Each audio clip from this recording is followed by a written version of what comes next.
시청자 여러분 안녕하십니까? 목요일 뉴스온 시작합니다. 미국 날짜로 25일에 예정됐던 미국과의 2+2 통상협의가 돌연 취소됐습니다. 정부는 베센트 미국 재무장관의 긴급 일정으로 협의가 열리지 못하게 됐다고 밝혔지만 통상협상이 난항인 것은 아니냐는 분석이 나옵니다. 이승은 기자 연결해서 자세한 소식 알아보겠습니다. 관련 소식 전해주시죠. 네, 우리 시각으로 내일 밤에서 모레 새벽 사이에 예정됐던 한미 2+2 통상협의가 돌연 취소됐습니다. 기획재정부는 미국 정부에서 베센트 재무장관의 긴급한 일정 때문에 25일 2+2 통상협의를 열지 못하게 됐다는 메일을 보내왔다고 밝혔습니다.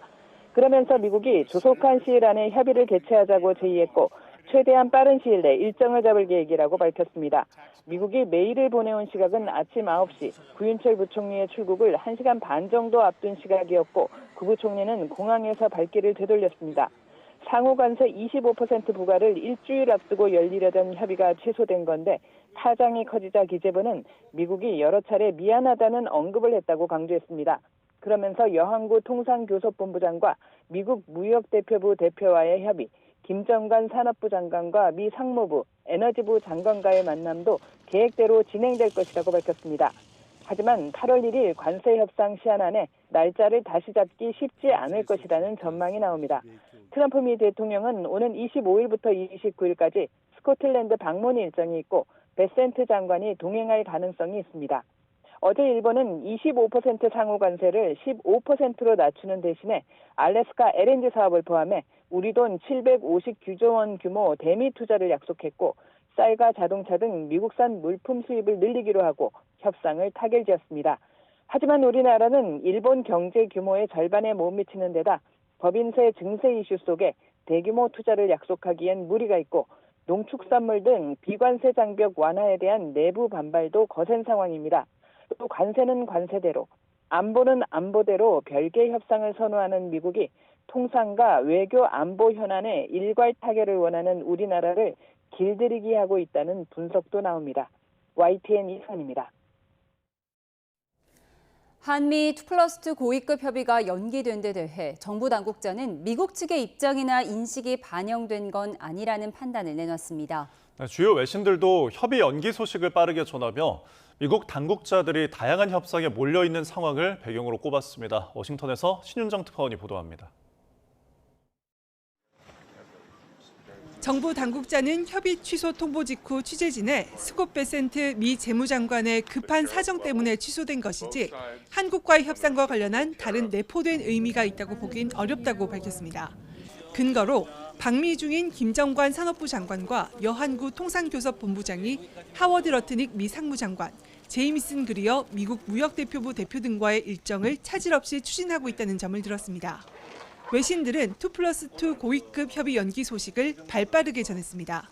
로이터 통신은 아시아 4위 경제대국인 한국이 트럼프 대통령이 8월 1일부터 부과할 예정인 25%의 고율 관세에서 벗어나는 방안을 도출하기 위해 부총리가 워싱턴을 차지로 했다고 설명했습니다. 그러나 미국의 갑작스러운 연기 발표로 한국이 관세를 피하기 위한 합의에 성공할 수 있을지에 대한 의문이 다시 제기됐다고 지적했습니다.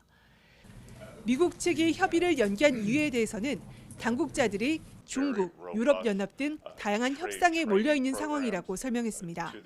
외신들은 일본이 미국과 자동차 관세율 인하에 합의한 게 한국을 강하게 압박하고 있다고도 지적했습니다.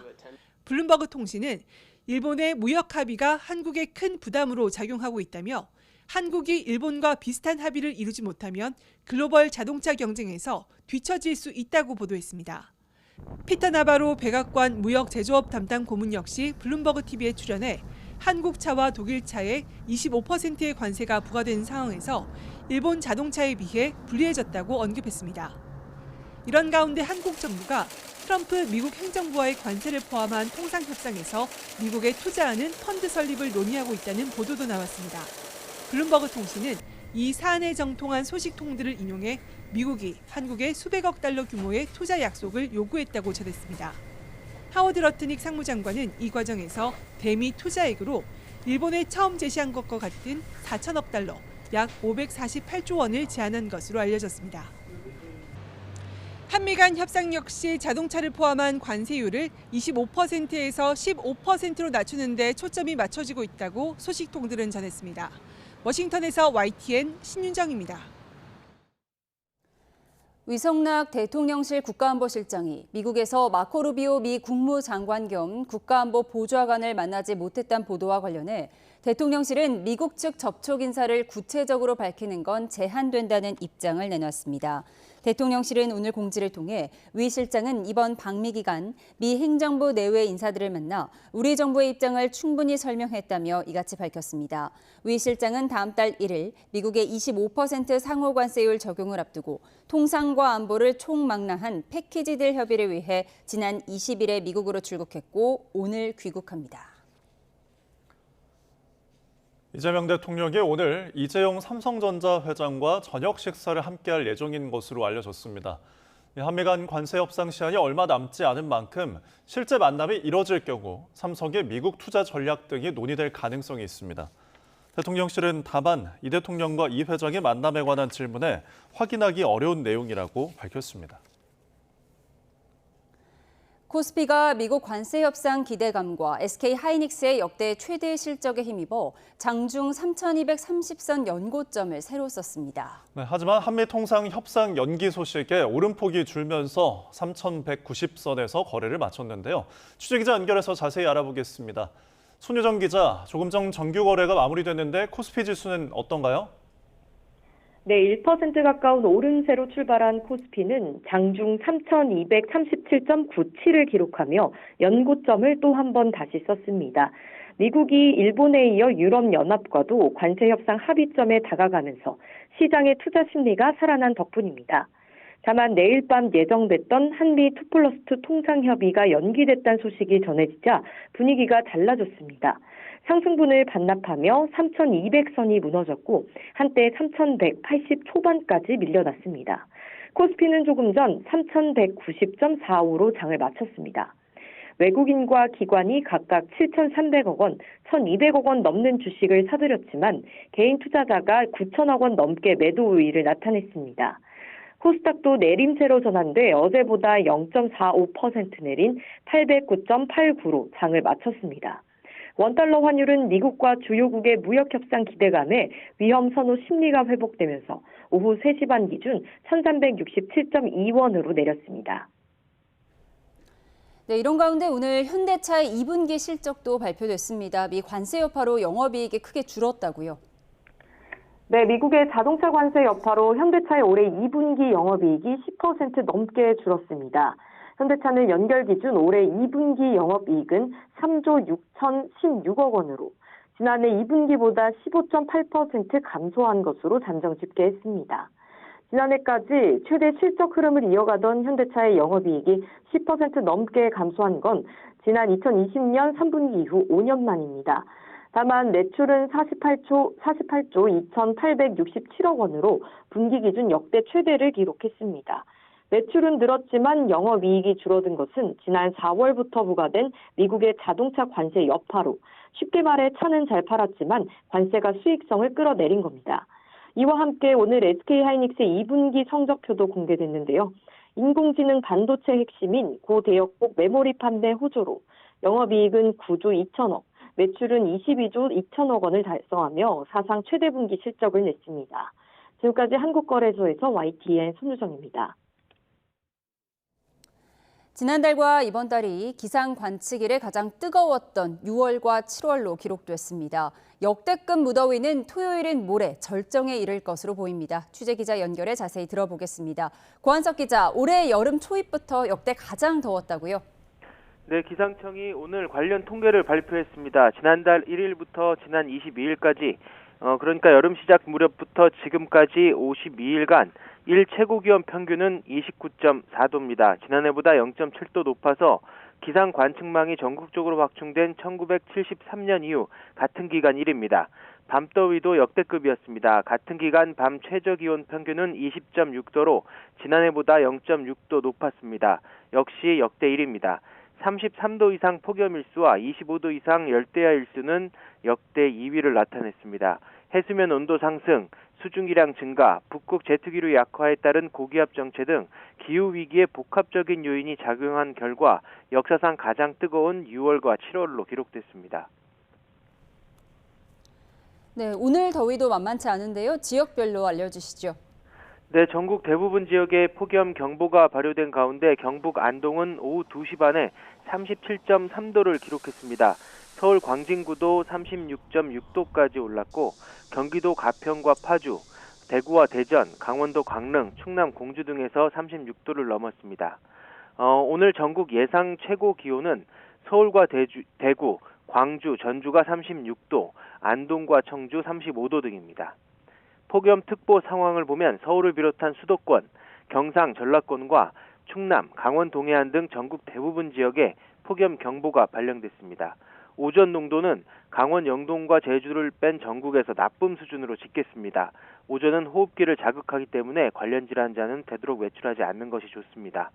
현재 북태평양 고기압에 티베트 고기압이 더해져 전국적으로 무더위가 강화하고 있습니다. 여기에다 타이완 부근에 있는 7호 태풍이 우리나라 남쪽의 수증기량을 끌어올려서 더위를 부추기고 있습니다. 이 때문에 내일부터 기온은 더 많이 오를 것으로 전망됩니다. 내일 낮 최고 기온은 31도에서 37도로 예보됐습니다. 모레는 서울 기온이 38도까지 올라가는 등 극한 무더위가 예상됩니다. 특히 대기 하층 저기압 때문에 남동풍이 불면서 서울 등 서쪽 지역 더위가 극심할 것으로 보입니다. 지금까지 과학기상부에서 YTN 고한석입니다. 지난 20일 폭우로 경기 북부 일대가 심각한 피해를 본 가운데 관계 당국이 실종자로 추정되는 시신을 발견했습니다. 경찰은 발견된 시신이 실종자가 맞는지 등 신원을 확인하고 있습니다. 현장에 나가 있는 취재기자 연결합니다. 윤태인 기자. 네, 경기 가평군 대보리 소방지휘소입니다. 네, 오늘 오전 가평에서 시신이 발견됐다고요? 네, 경기 가평군 상면 덕현리에서 시신이 발견된 건 오늘 오전 9시 반쯤입니다. 시신은 강원소방본부 측의 구조견이 탐지 신호를 보내면서 발견된 것으로 파악됐습니다. 소방은 시신은 남성으로 추정되고 왜소한 체형으로 보인다며 다만 시신이 토사에 덮여 있어서 자세한 인적 사항이 발견 즉시 파악되지는 않았다고 밝혔습니다. 소방은 이 시신이 이번 폭우로 인한 실종자 가운데 한 명일 것으로 추측하고 있습니다. 경찰은 시신을 인계해 신원을 확인하고 있는데요. 지문으로는 신원이 확인되지 않아서 DNA로 신원 확인 작업을 이어가고 있습니다. 폭우로 인해 경기 북부 지역에는 큰 피해가 발생했습니다. 가평군은 이재민 40여 명을 포함해 고립, 단전, 단수 등 모두 1,442명이 피해를 입었다고 밝혔습니다. 또 이곳에서 차로 20분 정도 거리에 있는 마일리 캠핑장에서 산사태가 나면서 사망자와 실종자가 발생했고 제가 지금 있는 이곳 대보교 인근에서도 어제 실종자 1명이 발견됐습니다. 네, 어제 발견된 실종자는 70대 남성으로 확인됐죠? 네, 가평군 덕현리의 돌솜유원지 인근 하천변에서 남성 시신이 발견됐습니다. 경찰이 지문을 확인한 결과 이곳 대보교 근처 마을에서 실종됐던 70대 남성으로 확인됐습니다. 이 남성은 차를 타고 가족들과 대피하다가 불어난 빗물에 휩쓸렸던 것으로 보입니다. 현재 경기 북부 지역에서 발생한 호우 피해로 사망자는 5명, 실종자는 3명으로 집계됐습니다. 실종자 3명은 각각 마일리 캠핑장에 있던 40대 어머니와 10대 아들, 그리고 덕현리에서 급류에 휩쓸린 50대 남성 1명입니다. 오늘 오전에 발견된 시신이 실종자로 확인되면 이 수치에도 변동이 있을 것으로 보입니다. 소방 등 관계당국은 오늘도 이른 아침부터 수색을 시작해 실종자를 찾는 데 총력을 기울이고 있습니다.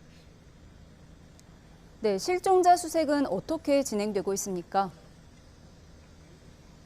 네, 경기 북부 소방본부는 육상과 공중에서 수색을 벌이고 있는데요. 구조견은 물론 드론을 투입했습니다. 청평댐 하류에서는 수상보트를 투입해 오늘 아침 7시부터 수색 작업을 시작했습니다. 함께 수색 작업에 나선 경기 북부 경찰청은 오늘 기동대 3개 중대 등을 동원해 가평군 조정면과 청평면을 집중 수색하고 있습니다. 또 폭우가 워낙 심했고 수위 조절을 위해서 청평댐의 수문을 개방했기 때문에 실종자가 멀리 떠내려갔을 가능성도 있습니다. 따라서 어제부터 소방은 실종 지점에서 50km가량 떨어진 김포대교까지 수색 범위를 확대했습니다. 서울에서도 119 특수구조단이 나서는 등 강동대교부터 김포 방향으로 한강 전체를 수색하고 있습니다. 지금까지 경기 가평군 대보리 소방지휘소에서 YTN 윤태인입니다. 경남 산청에 내린 집중호우도 각종 피해를 발생시켰는데요. 하천 인근 마을에서는 제방이 무너지며 피해가 크다고 합니다. 마지막 남은 실종자 1명에 대한 수색도 진행되고 있습니다. 자세한 내용 현장 취재기자 연결해 알아보겠습니다. 이명준 기자. 네, 경남 산청군 신안면에 나와 있습니다. 네, 지금 상황 어떻습니까? 네, 제가 나와 있는 곳은 산청에 있는 야정마을이라는 곳입니다. 제 뒤로 비닐하우스가 보이실 텐데요. 마치 폭격을 맞은 듯 원래 모습을 잃어버렸습니다. 지난 19일 오후 하천 범람을 막는 제방이 무너지며 엄청난 양의 강물이 밀려들었기 때문입니다. 산청군 관계자와 주민들 말을 토대로 제방이 무너진 이유를 살펴보니 두 가지로 정리할 수 있었습니다. 우선 기록적인 폭우입니다. 지난 16일부터 나흘 동안 야정마을이 있는 신안면엔 572.5mm의 집중호우가 쏟아졌습니다. 여기에 야정마을에 있는 지리적인 특성도 원인으로 작용했습니다.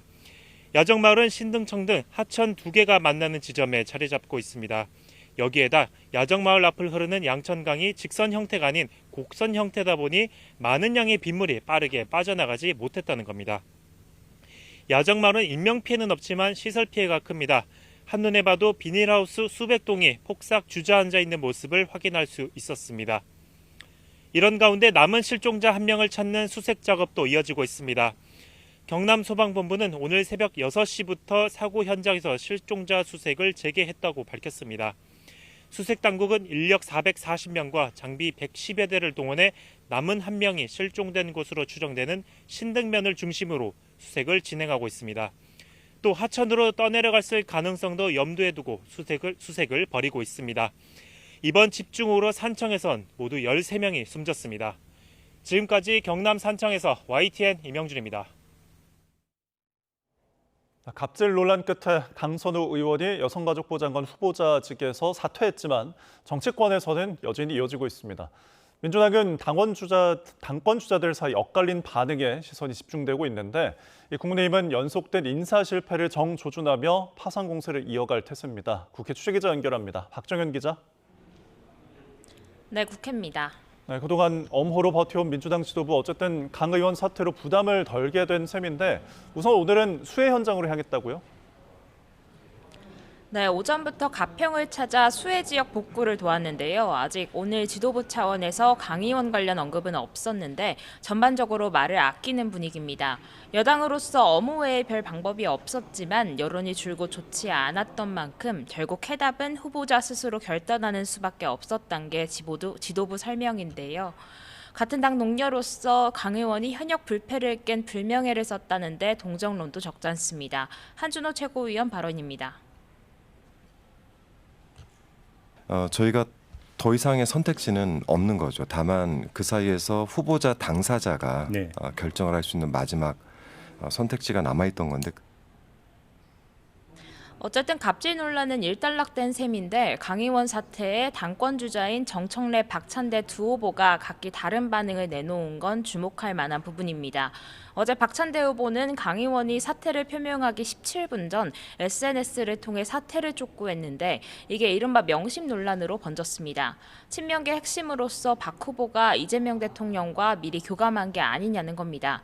박 후보자 오전 기자들과 만나선 아프지만 누군가 해야 할 말을 했을 뿐이라면서도 명심은 국민에 있다며 확대 해석엔 선을 그었습니다.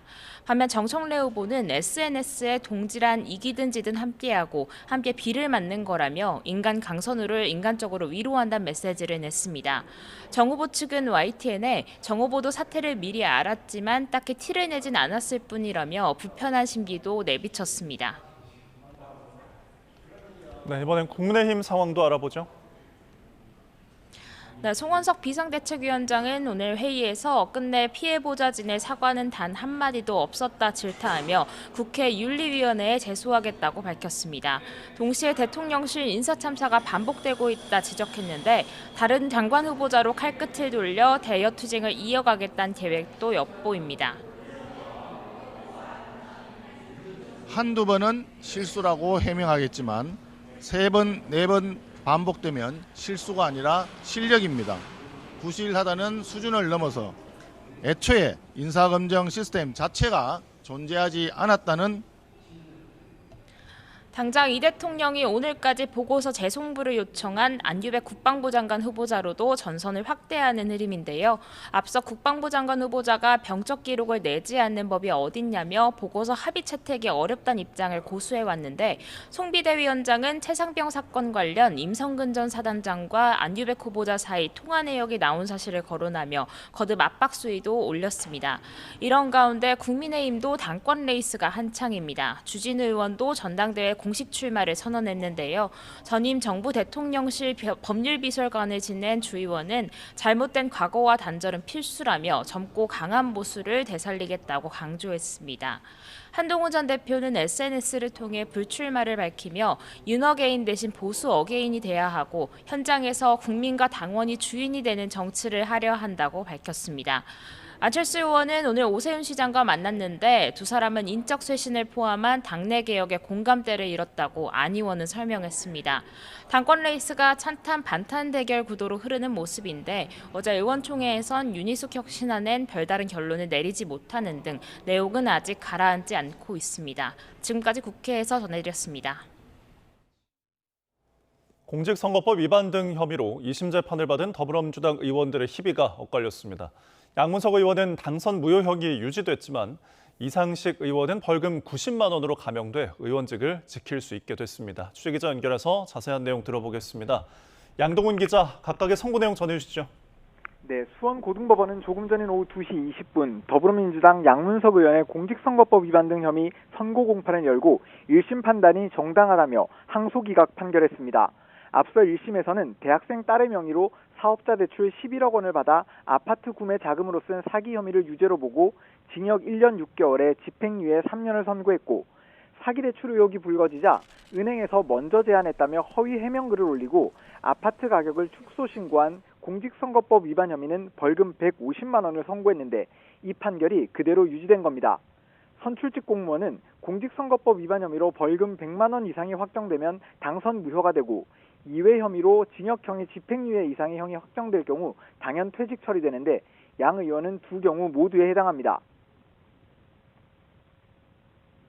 사실 대부분 가서 다투도록 하겠습니다. 양 의원이 상고 의사를 밝힘에 따라 의원직 상실 여부는 대법원에서 최종적으로 판단하게 됐습니다. 수원고법에서는 재산 축소 신고와 탈세 의혹이 제기되자 허위 사실을 담은 기자회견문을 낸 혐의로 재판에 넘겨진 이상식 의원의 항소심 선고 공판도 열렸는데요. 재판부는 허위 사실 유포 혐의를 인정하면서도 이 의원이 아내의 재산 형성 과정에 대해 구체적으로 알지 못했던 것으로 보이고 선거에 미친 영향도 크지 않아 보인다고 판시했습니다. 법원이 1심 벌금 300만 원에서 대폭 감형한 90만 원을 선고하면서 이 의원은 의원직을 지킬 수 있게 됐습니다. 지금까지 사회부에서 YTN 양동훈입니다. 내란 특검이 계엄 선포문 사후 조작 의혹 등과 관련해 한덕수 전 국무총리 자택 등에 대해 압수수색에 나섰습니다. 이런 가운데 윤석열 전 대통령은 3주 연속 내란 혐의 재판에 출석하지 않았습니다. 현장에 법조팀 취재기자 나가 있습니다. 신기혜 기자. 네, 내란 특검 사무실입니다. 네, 특검이 한 전 총리 자택을 압수수색했다고요? 네, 내란 특검은 오늘 서울 종로구에 있는 한 전 총리 자택과 삼청동 국무총리 공관에 대해 압수수색에 나섰습니다. 강희구 전 대통령실 부속실장의 자택도 압수수색 범위에 포함됐습니다. 강 전 실장은 계엄 선포문을 사후 작성해 서명을 받으려 했다는 의혹을 한 전 총리는 이 선포문에 서명했다가 나중에 없던 일로 하자고 제안했다는 의혹을 각각 받고 있습니다. 특검은 한 전 총리가 계엄을 사전에 알고 있었다고도 의심하고 있습니다. 한 전 총리는 줄곧 계엄을 사전에 몰랐다고 주장해 왔는데요. 하지만 이 주장과 달리 대통령실 CCTV에는 한 전 총리가 계엄 문건을 직접 열람하는 장면이 포착된 거로 전해지는 상황입니다. 특검은 확보한 증거들을 분석한 뒤 한 전 총리를 다시 소환해 조사할 방침입니다. 네, 이런 가운데 윤석열 전 대통령이 내란 우두머리 혐의 재판에 또 출석하지 않았다고요? 네, 윤 전 대통령은 내란 우두머리 혐의 재판을 진행하는 서울중앙지법에 오늘도 불출석 사유서를 내고 나오지 않았습니다. 3주 연속 불출석입니다. 재판부는 윤 전 대통령이 연속으로 출석하지 않은 만큼 관련법에 따라 조사 절차를 진행하겠다고 밝혔습니다. 향후 구치소 측에 윤 전 대통령 건강에 정말 문제가 있는지 또 구인이 가능한 상태인지 확인하는 절차를 거칠 예정입니다. 다만 오늘까진 예정된 증거조사를 그대로 진행하기로 해서 정보사령부 관계자 등에 대한 증인 신문은 예정대로 진행되고 있습니다.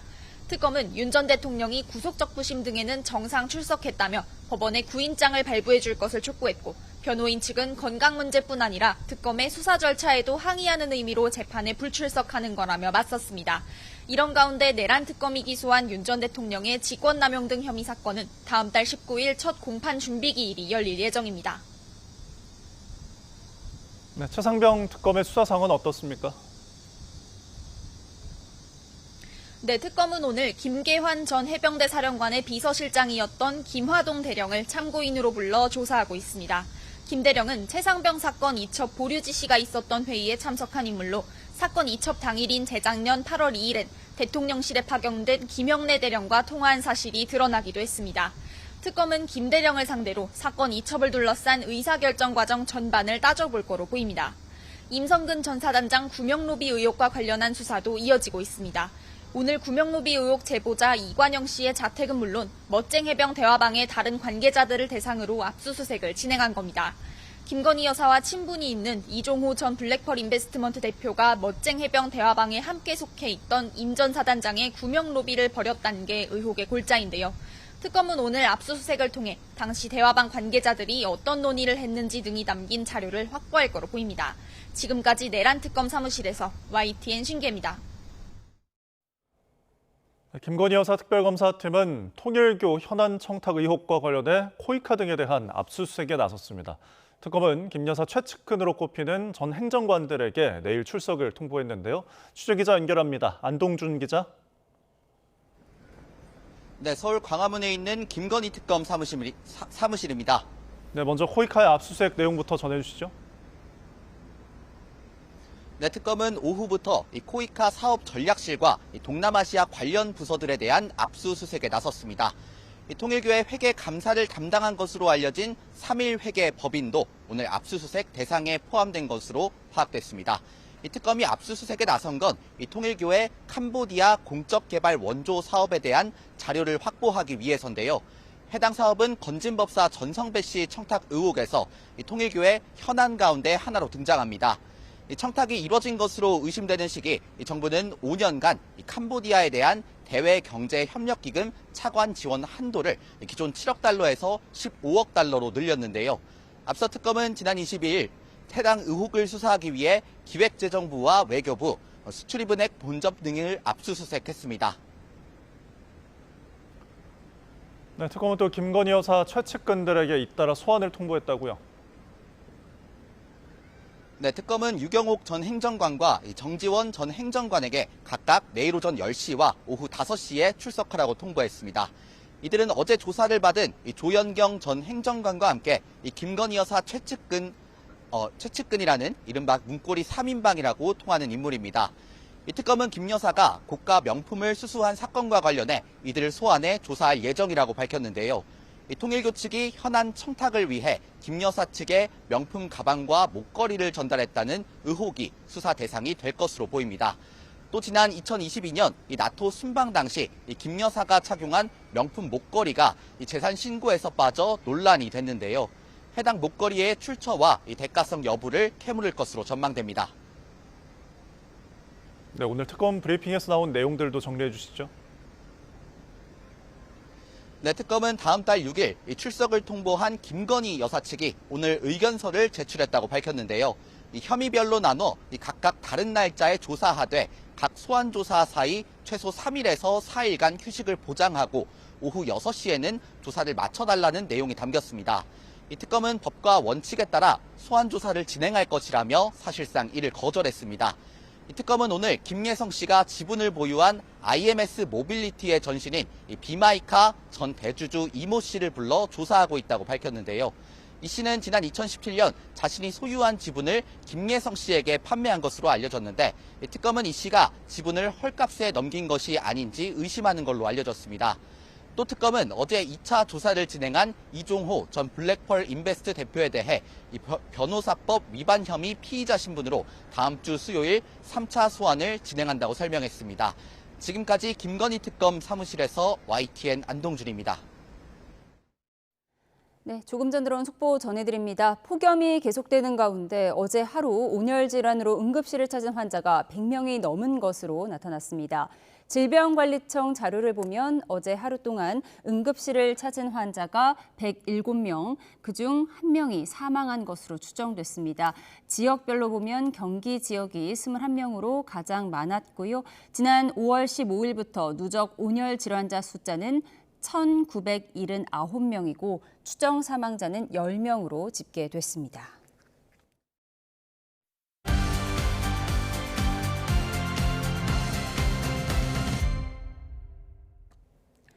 정책 겉과 속을 들여다보는 정치원 시작합니다. 오늘은 조기현, 윤기찬 여야 법률위 부위원장과 함께 집중 분석해 보겠습니다. 어서 오세요. 갑질 의혹에 대한 국민적 분노는 정치사에 20년 넘게 이어져 온 현역 불패 기록도 깼습니다. 강선우 전 후보자 결국 지명된 지 30일 만에 스스로 물러났는데요. 지난 30일을 돌아봤습니다. 영상으로 보고 오시죠. 네, 지난 2005년 장관 후보자 인사청문회가 도입된 이후 현역 의원 후보자의 낙마는 처음인데요. 대통령 뜻이 반영된 결과로 봐야 할까요? 대통령의 뜻이 반영됐겠죠. 대통령 뜻도 어느 정도 있다고 보는데, 근데 대통령이 이 임명 취소를 결정하고 그것을 관철한 결과로서 이 자진 사퇴로 이어진 것으로 보이지는 않고요. 전격적인 사퇴죠. 22일까지만 해도 대통령실은 임명을 하는 것으로 기류 변화가 없다는 입장이 나온 바 있고요. 23일까지도 발표 직전까지도 특별하게 외부적으로 나오는 어떤 사퇴 분위기는 없었는데 실제 내부적으로는 긴박하게 돌아간 것 같습니다. 당일 부정적 여론이 압도적으로 높은 여론조사도 나왔고 재송부 요청서를 보낸 이후에 추가적인 의혹도 계속 나오고 있었습니다. 실제 대통령실도 마찬가지고 민주당 안에서도 상당한 우려가 23일에 제기됐고 이런 상황들이 여론을 확인하는 과정이 중첩적으로 대통령실과 민주당 내에서 있었던 것으로 보입니다. 그 과정에서 부담을 느낀 강선우 후보자가 스스로 자진 사퇴라는 결정을 한 것으로 보이고요. 대통령도 이제 그 뜻을 받아들이는 것으로 사안이 정리된 것으로 알고 있습니다. 예, 강선우 후보자가 어제 사퇴의 변을 밝히면서 믿고 맡겨주신 이재명 대통령님께 한없이 죄송하다라고 밝혔는데 그러면서 보좌진 갑질 피해자에게는 사과 메시지가 없었다는 점, 이 점이 좀 논란의 대상이 되고 있습니다. 근데 저 부분은 사실은 빼먹었다고 보기 어렵잖아요. 본인이 낙마하게 된 경위가 보좌진에 대한 뭐 갑질 때문이라고 했으면 또 수차례 많은 그 정치권 관계자나 패널들이 보좌진에 대한 사과를 해야 된다라고 얘기를 했잖아요. 그렇다면 당연히 이제 추상적 국민이라는 단어보다는 실제 피해자가 있는 그 의혹이기 때문에 피해자에 대한 입장 표명은 당연히 들어가야 되는데 인사권자에 대한 말, 그다음 본인을 옹호했던 당에 대한 뭐 고마움 등 미안함 이런 것만 들어가고 피해자가 있음에도 불구하고 피해자에 대한 입장 표명이 어제까지는 없었어요. 그 부분은 매우 아쉽다. 그리고 그럼 보좌진 입장에서 어떻게 생각하겠습니까? 아, 이거 보복 당할 수도 있겠구나. 이렇게 생각하지 않겠어요? 그런 측면에서라도 그런 불안을 없애는 측면에서라도 보좌진에 대해서 미안하다라고 했어야 됨에도 불구하고 그거 아직까지 입장이 안 나오는 것 좀 전 상당히 아쉬운 걸 떠나서 묘하다는 생각을 가져요. 예. 민주당과 사전 교감이 없었을까 이 부분이 좀 궁금한데 오늘 박지원 의원의 인터뷰가 잘 이해가 안 돼요. 사퇴시키려면 이진숙 교육부 장관 후보자 사퇴할 때 같이 했어야 했고 그렇지 않았다면 끝까지 임명해야 했다. 좀 이런 취지의 발언을 해서 좀 해석을 해주시면 좋겠습니다. 글쎄요, 박지원 의원님의 뭐 숭배까지 제가 알 수는 없겠지만 그러니까 결정해놓고 흔들리면 안 된다 그렇죠. 이런 뜻인가요? 예, 인사라는 게 결국에 이제 결정을 하면 다소 부담이 되더라도 특히 이제 대통령실과 민주당이 임명을 해야 된다는 입장을 고수했던 것은 문제가 있는 것은 인정하지만 흔들리지 말아야 된다. 결국에 이제 국정 안정을 오히려 그렇게 갔을 경우에 저해될 우려가 있기 때문에 문제가 있다는 점 확인이 됐지만 임명을 하고 보건복지부 이 여성가족부 장관의 직무 수행 과정에서 그 우려를 불식시키는 방향으로 가야 이 국정이 안정되지 않겠냐 했다가 강행한다고 했다가 다시 이렇게 철회하는 방식으로 하면 인사 원칙이 뭔지 이런 식의 어떤 문제 제기가 계속 될 수밖에 없기 때문에 이미 한 번 임명하기로 결정했다면 흔들리지 않는 것이 오히려 낫다 이런 입장이신 것 같은데요. 뭐 박지원 의원님 같은 생각을 하시는 분들. 잠시만요. 지금 대통령실에서 브리핑에 있어서 먼저 듣고 와서 대담 이어가겠습니다. 현장 보시죠. 후보 회의 결과에 대해서 브리핑하겠습니다. 강유정 대변인입니다. 오늘 오후 이재명 대통령이 주재한 제5차 수석 보좌관 회의가 열렸습니다. 이재명 대통령은 모두 발언을 통해 차별과 폭력에 노출된 이주 노동자의 실태를 언급하며 인권 침해와 국가 품격 훼손에 대해 개탄하고 이러한 행위에 대한 철저한 대응을 주문했습니다.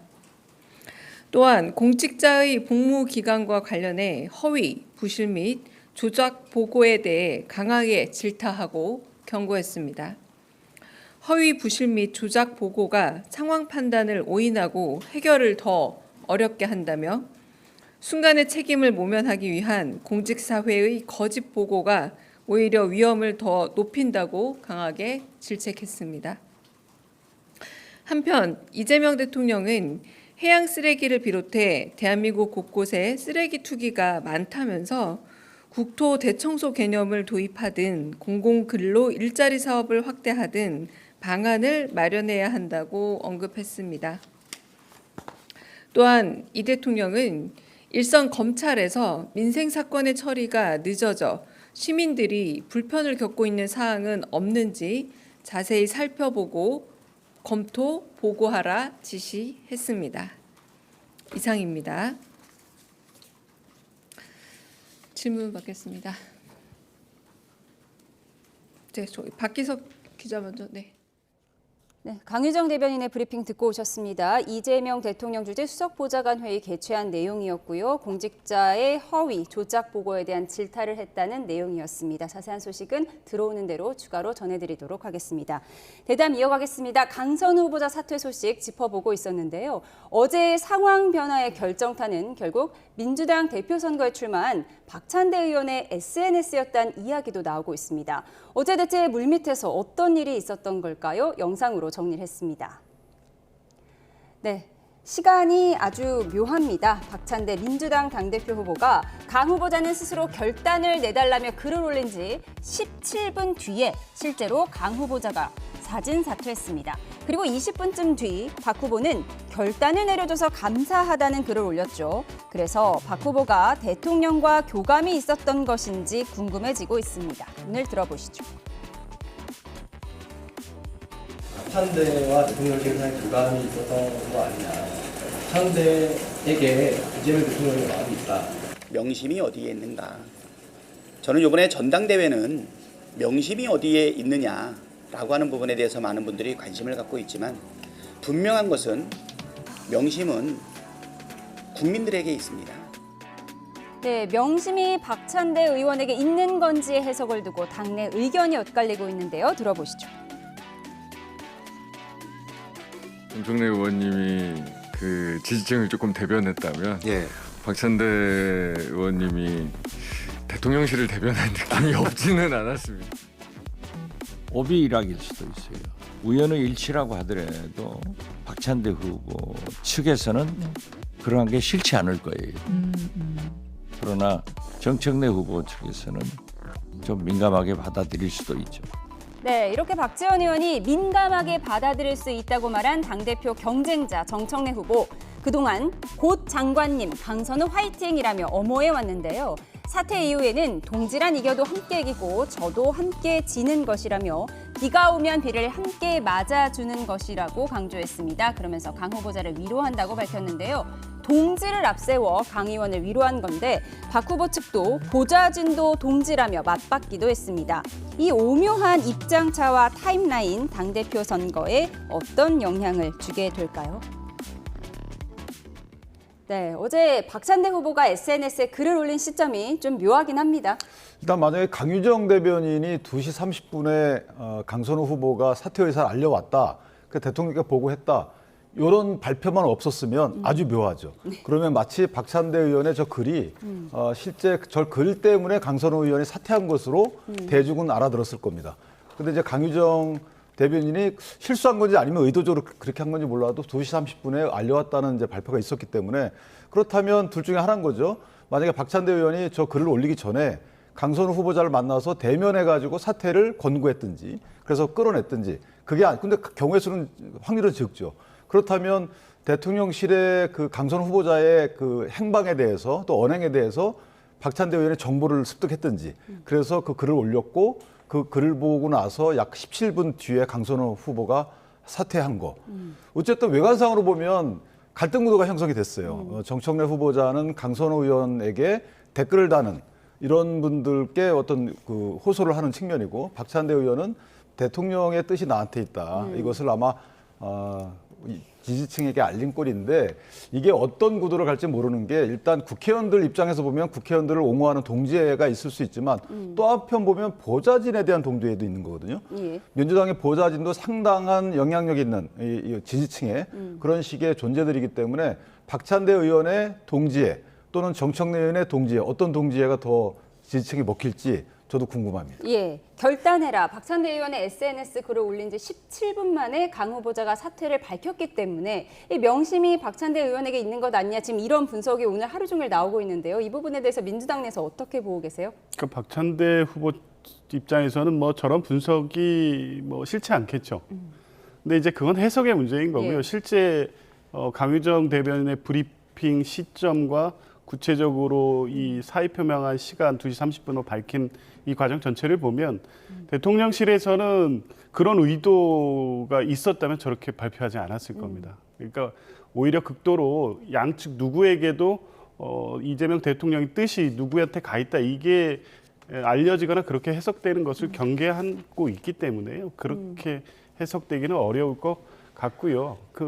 아까도 말씀드렸지만 23일 오전부터 여러 통로로 해서 긴박하게 여론의 흐름이 좋지 않다는 부분에 대한 당내 대통령실의 확인, 교차적으로 점검하는 일들이 계속되고 있었기 때문에 2시 30분에 강선호 후보자가 대통령실의 입장을 전한 즈음이면 이미 상당 당내라든가 실제 자진 사퇴하는 쪽으로 기울어져 가고 있다고 누구나 좀 알 수 있지 않았을까 싶습니다. 다 이제 결과적인 해석이긴 한데 그렇다고 하더라도 이제 직접 입장을 밝힐 때까지는 결과가 나온 것은 아니기 때문에 그런 상황을 알고 박찬대 후보가 SNS 글을 올린 게 아닌가 싶고 이제 공교롭게도 그 직후에 자진 사퇴 글이 올라왔기 때문에 해석 여하에 따른 그렇게 되겠지만 글쎄요 이게 이 중반전에 이르는 이 당내 이 당권 레이스에 어떻게 영향을 미칠지는 모르겠지만 적어도 양 진영에서의 어떤 대립각이 분명히 선 거는 확실해 보입니다. 예. 근데 사실 묘한 건 있어요.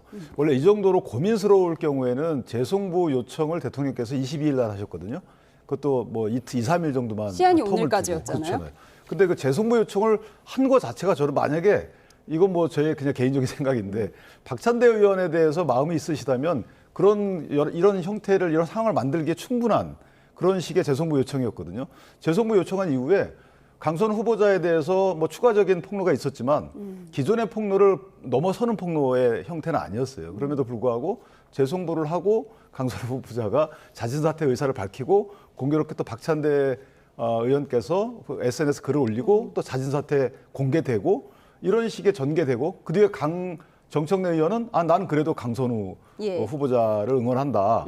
그리고 강선우 후보자가 자진 사퇴했을 때 댓글이 1000개 이상이 달렸어요. 응원 댓글이. 예. 자, 이게 여러 가지 이 두 가지를 놓고 볼 때 글쎄 어떻게 작용할지 모르지만 상당히 재밌고 미묘한 이런 사태 전개였다. 전 개인적으로 예, 평가합니다. 이 모든 게 이재명 대통령의 큰 그림이었고 이 가운데에서 정청래 의원은 오히려 강 후보자를 계속 위로하는 전략적인 선택을 했다라는 개인적인 그럴 의견을 수도 있겠다 전해주셨습니다. 저는 뭐 근데 저 개인적으로 그럴 가능성은 전혀 없다고 보는 게요. 만약 그랬다고 하면 박찬대 후보자는 이 재송부 요청 직후부터 분명하게 입장을 내고 있었을 겁니다. 네, 곧 장관님이라고 했죠. 예. 근데 박찬대 의원 같은 경우에는 우려의 목소리만 내고 있었을 뿐이지 자진 사퇴에 대한 입장은 직전에 낸 거거든요. 아마 이걸 알고 기획해서 전개된 일정이라면 이렇게 어설프게 되지는 않았을 겁니다. 예, 알겠습니다. 그런가 하면 최근 국회 보좌진들이 모인 익명 게시판에 강선호 의원 못지않은 갑질 의원들이 많다는 폭로글도 잇따르고 있다고 하는데요. 화면으로 정리했습니다. 네, 쓰레기 처리는 예사고 자녀 학원 픽업, 또 심지어 강아지 픽업까지 했다는 내용도 있고요. 일반 직장 갑질과 달리 의원 갑질은 동지와 식구 같은 개념이라는 문진석 의원의 인터뷰에 대해선 문진석 의원님의 가족분들은 꼭 강선호 의원실 같은 가족 같은 곳에서 일하셨으면 좋겠다는 글도 올라왔습니다.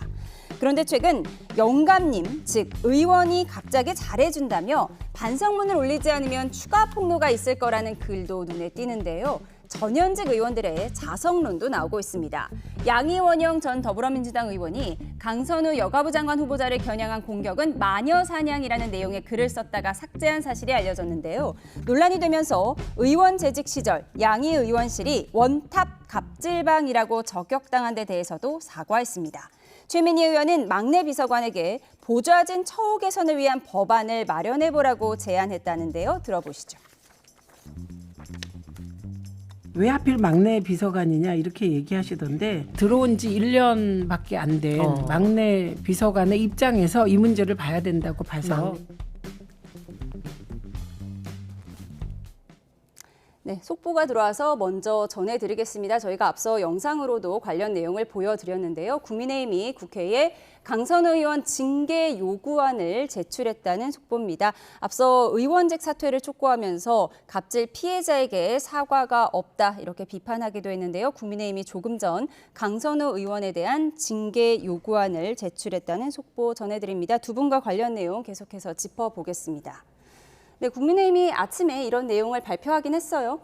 근데 이제 징계한 구체적 내용을 제가 살펴보진 못했지만 일단 사과 없는 부분은 징계 사유에 해당한다고 봅니다. 그 징계 양정은 윤리위원회에서 정할 일이지만 사과는 조만간 하시겠지만 어쨌든 사과가 늦어진 부분도 문제가 있어요. 왜냐하면 2차 가해에 해당할 수 있기 때문에. 두 번째는 청문회 과정에서 부인을 하셨잖아요. 처음에 그 부인한 부분도 사실은 부인하게 되면 해당 익명제보한 보좌진의 말이 사실과 다르다 이렇게 평가받는 거기 때문에 그 부분도 2차 가해로 수렴이 되는 거고 또 하나는 이제 청문회 과정에서 사실과 다른 말을 하신 거죠. 일반적인 경우에는 사실과 다른 말을 해도 이게 밝혀지는데 시간이 오래 걸리는데 그때는 문자 등이 제출되면서 바로 또 밝혀졌어요. 그럼에도 불구하고 그에 대한 후속 조치가 없다는 거죠. 여기에 대한 이제 징계 요구안인 것 같고 만약에 여기에 갑질이 들어가 있다면 이것은 상당히 후폭풍이 있을 것 같아요. 예. 국회의원들 뭐 서로 간에 뭐 주관적인 평가 요소긴 하지만 갑질이 있었는지 여부 관련돼서 상당히 국회에 파장이 클 어떤 소지가 선례가 있다. 남게 되기 때문에 설레도 설레지만 실제 또 다른 징계안이 연이어 나올 수가 있죠. 예컨대 민주당에서 국민의힘 의원들을 대상으로 해서 여러 가지 제보를 받은 뒤에 그걸 토대로 또 윤리위에 회부할 수도 있는 거고 하기 때문에 저 부분 뭐 그래서 결과론적으로 일각에서 얘기하는 강선우 효과, 강선우 의원의 저런 문제 때문에 보좌진의 처우가 개선될 것이다. 물론 그렇게 돼서 개선이 되면 더 좋은 거고 어쨌든 차제에 여러 가지 제도적 개선이나 실제 개선이 있었으면 좋겠다 이런 생각합니다. 예, 어쨌든 후보자직을 사퇴했으니까 장관은 못하게 된 건데 지금 국민의힘에서는 강선우 의원 국회의원직 할 자격도 없다 사퇴하라 지금 이런 요구를 하면서 윤리위에 제소한 것 같습니다. 그 국민의힘이 그런 말을 하고 이렇게 윤리에 제소할 자격이 있나요? 이게 인사청문 과정에서 문제가 불거져서 비판의 대상이 돼서 문제지만 같이 계속 언급되고 있는 분이 있지 않습니까? 송원석 원내대표.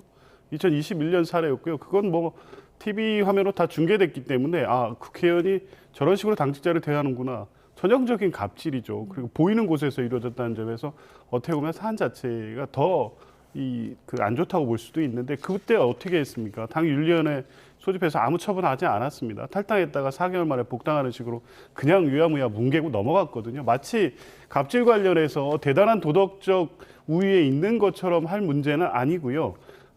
이 차제에 이 보좌관과 의원 간의 문제는 여야 문제가 아니고 그 보좌진들 사이에서 국민의힘 보좌진도 여러 문제 제기를 하고 있기 때문에 제도적으로 또 아니면 이 의원회 간의 어떤 문화적으로 어떻게 이걸 개선할지에 대해 협의를 해서 같이 이제 다시는 이런 일이 발생하지 않도록 한다면 그런 제한 정도는 의미가 있겠지만 이건 윤리 제소를 한다는 것은 이 이슈를 계속 그냥 끌고 가겠다는 정치적 공방밖에 안 되고요. 그런 말 주장을 하고 윤리 제소를 하기에 국민의힘도 그렇게 떳떳한 지위에 있지는 않습니다. 예, 어제 근데 이게 그 자격을 논하게 되면 아무것도 개선되지가 않아요. 예컨대 송원석 의원의 경우에 당내에서 징계 회부하겠다 이건 나왔었잖아요. 그래서 탈당한 거잖아요.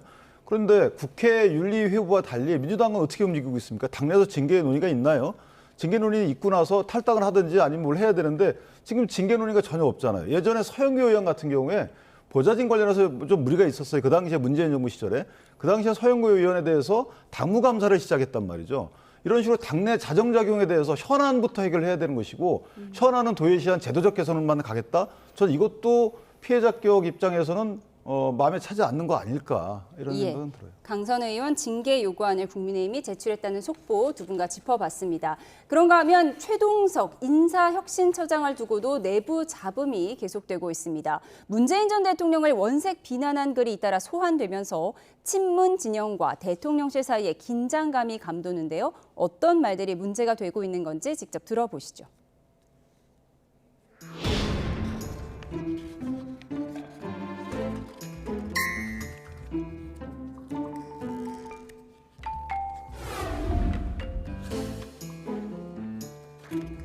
아주 멍청한 기준을 갖다 들이대고 사람을 골랐더니 문재인 정부의 장차관들 명단을 쭉 봐. 다 문재인 같은 인간들이야. 다 무능한 인간들이라는 거지. 문재인이 이 오늘날 우리 국민이 겪는 모든 고통의 원천이야. 네, 또 이 그래픽을 좀 보시죠. 한국 문명을 퇴보시킨 사람 중 하나로 문 전 대통령을 꼽으며 마이너스 70점이라고 평가하기도 했는데요. 윤건영 의원은 화가 많이 나고 정말 치욕스럽기까지 하다고 비판했습니다. 반면 이재명 대통령에 대해서는 하늘이 내린 사람이라고 평가했는데요. 들어보시죠. 5년은 짧다. 5년은 너무 짧다. 한 10년, 20년을 해도 된다. 보통 사람이 아니야. 하늘이 낸 사람이 아니고. 네, 지금 화제의 인물은 최동석 인사혁신처장이 됐습니다. 과거 유튜브에서 한국 문명을 퇴보시킨 사람 가운데 하나로 문 전 대통령을 꼽으면서 마이너스 70점이다 이렇게 얘기를 했거든요. 왜 이랬을까요?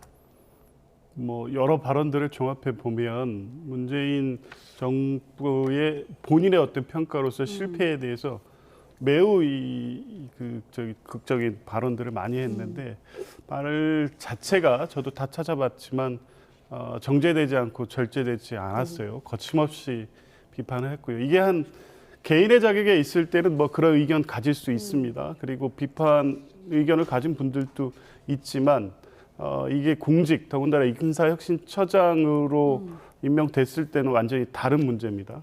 우려하는 것은 저 정도의 인식을 갖고 있다면 저 표현이 나오기까지 상당히 어떤 본인에 대한 확신이 있는 분일 것 같기 때문에 단순히 발언이 갖는 모욕적 그 표현으로 그것에 대해서 윤건영 의원이 저런 반응을 하는 것은 아니라고 봅니다. 저런 인식을 갖고 있다면 과연 이 당내 또 정권 운영에 있어서 과거의 어떤 발언으로 치부하고 넘어갈 만한 정도인가. 향후에도 이제 그런 인식하에 공직을 수행할 경우에 당내에 미치는 부정적 영향이 있을 수 있지 않을까라는 우려가 당연히 제기될 수밖에 없습니다. 아마 그런 문제들이 당내에서도 계속 제기될 수밖에 없어서요. 적어도 최동석 인사혁신처장은 본인이 과거 발언을 하나씩 나올 때마다 사과하는 정도로 넘어가는 문제가 아니라 분명하게 해명을 해서 다시 이게 당내 논란으로 확대되지 않을 스스로의 어떤 조치를 하지 않는다면 논란이 계속 될 수밖에 없는 사안이 된 것 같습니다. 예, 불과 지난달에 유튜브에 올린 영상이에요. 거기서 문재인 전 대통령을 굉장히 정제되지 않은 표현으로 원색적으로 비난을 했고 반면 이재명 대통령에 대해서는 하늘이 내린 사람이다 이렇게 평가를 했습니다. 대통령실에서 이 부분을 모르지 않았을 거라는 추측도 가능한데요. 근데 그리고 나서도 이런 말도 하셨죠. 본인이 이렇게 평가하는 것은 본인이 또 만든 뭐가 있나 봐요. 그래서 거기에 따라서 점수를 매긴 거다라고 하는데 평가 기준이 있다는 겁니다. 마이너스 70점 말씀하시는 네. 거죠? 예. 근데 문제는 뭐냐면 본인이 이렇게 하는 것이 내가 무슨 부귀영화를 누리기 위해서 하는 것도 아니다라고 했는데 저것 때문인지 어쩐지 몰라도 발탁이 됐잖아요. 인사혁신처장에. 근데 문제는 뭐냐면 인사 기준에 도덕성은 또 크게 필요 없다라는 말씀도 하세요. 이건 국민적 이해관계가 큰 거죠. 나머지는 해당하는 분들이 언짢을지 몰라도 그것도 비판이 아니고 비난으로 들려요. 야당에서조차 사실은 문재인 전 대통령이라는 분 자체가 저런 평가를 받을 만한 건 아니거든요. 그분의 정책들이 문제가 있다고 저희가 평가하는 것이지. 그다음에 그 장차관들도 저렇게 전부 다 문제가 있다라고 평가할 아무런 근거가 없어요. 그렇다면 이재명 대통령 입장에서 보면 혁신당 조국 대표에 대해서도 안 좋은 말씀을 많이 하시거든요. 그러면 조국 대표 혁신당도 그렇게 균열을 낼 거고 그다음에 나머지 문재인 정부 시절에 입각했던 그 시민단체 분들에 대해서 저렇게 엄혹한 평을 한다 그러면 시민단체와의 어떤 협력 관계도 균열을 낼 것이고, 저는 개인적으로 국민적 시각에서 아주 불편한 인사지만 이재명 대통령의 정치적인 앞날을 위해서도 상당히 불편한 인사가 될 것이다. 예. 이 부분을 깊이 고민을 하실 필요가 있지 않을까. 예, 이렇게 인사 잡음이 나오고 있는 가운데 이재명 대통령의 국정 지지율은 64%를 기록했다는 MBS 여론조사 결과가 오늘 나왔습니다. 자세히 보겠습니다. 네, 이 대통령이 국정 운영을 잘하고 있다는 답변 64%로 지난 조사보다 1%포인트 떨어졌습니다. 이 대통령이 이진숙 전 교육부 장관 후보자의 지명을 철회한 것에 대해서는 잘한 일이다라는 응답이 74%로 잘못했다는 응답과 비교해 큰 차이를 보였죠. 정당 지지도 민주당이 43%, 국민의힘이 17%인데 두 정당 모두 2주 전 조사에 비해서는 2%포인트 떨어졌습니다. 네, 이 부분은 이제 이번 강선우 후보자 낙마와는 이제 반영이 되지 않은 결과인데 직전 조사와 1%포인트 떨어졌거든요. 이게 어떤 의미라고 보세요? 떨어졌다기보다는 이제 오차범위죠. 예, 정체됐다고 보는 게 맞을 것 같고요.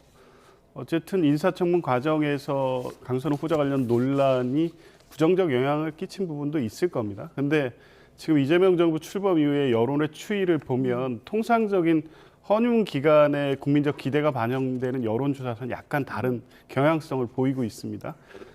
이건 뭐 비상계엄 내란으로 인해서 국민들이 굉장히 혼란스러운 과정에서 출범한 정부라는 부분에 대한 기대감이 훨씬 높은 점도 있고요. 실제 이 인수위 없이 집권하자마자 보이고 있는 이재명 대통령의 업무 스타일 그리고 문제를 해결하는 능력에 대해서 정부의 어떤 효능감 같은 걸 국민들이 느끼고 있는 거죠. 이게 높은 여론 지지에 반영이 돼 있는 거였는데 이게 어느 시점 가면 원래 인사청문 기간이 되면 다른 정권에서 이제 꺾이고 뭐 이런 경향성이 나타났는데 그 상황이긴 하지만 다소 정체됐지만 뭐 이진숙 후보자의 지명 철회에 대해서 높은 또 지지, 그러니까 인사는 잘못될 수 있습니다. 그런데 국민 눈높이에 안 맞는다는 판단을 했을 때 바로 교정하고 자정할 수 있는 정권이고 그 여당이냐, 이 부분을 국민들께서 지켜보시기 때문에 다소 정체된 여론조사처럼 보이지만 다시 상승 여력을 찾을 것 같다는 생각이 듭니다. 그러니까 이진숙 교육부 장관 후보자 지명 철회에 대해서는 긍정적인 의견이 74%에 달하기 때문에 지금 아주 우려할 만한 사항은 아니다라고 분석을 하셨어요.